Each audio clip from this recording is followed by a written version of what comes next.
Hi friends, இது வந்து பார்த்தீங்கன்னா சனிக்கிழமை. இன்றைக்கும் வழக்கம் போல் பார்த்தீங்கன்னா 4:30 மணிக்கு எழுந்திரிச்சிட்டேன் ஃப்ரெண்ட்ஸ். எழுந்திரிச்சு வாக்கிங் போயிட்டு அதுக்கப்புறம் பார்த்தீங்கன்னா வாசல் கூட்டி சாணி தெளிச்சாச்சு.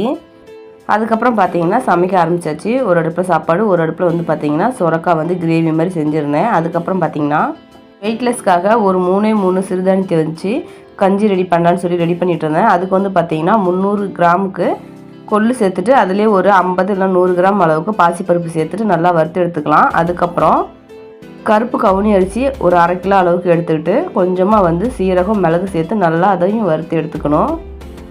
அதே கடாயில் 1 ஸ்பூன் அளவுக்கு நல்லெண்ணெய் சேர்த்துட்டு ஒரு முழு பூண்டை உரித்து சின்ன சின்னதாக கட் பண்ணி சேர்த்து இதில் நல்லா நம்ம பொன்னிறமாக வர வரலையும் நல்லா இதை வறுத்து எடுத்துக்கணும். சூடு ஆறுனதுக்கப்புறம் இந்த பூண்டையும் அந்த வறுத்து வச்ச கொள்ளு கவுனி அரிசி இதெல்லாம் சேர்த்து நல்லா நைஸாக பவுடரை அரைச்சி எடுத்துகிட்டு வந்துடணும்.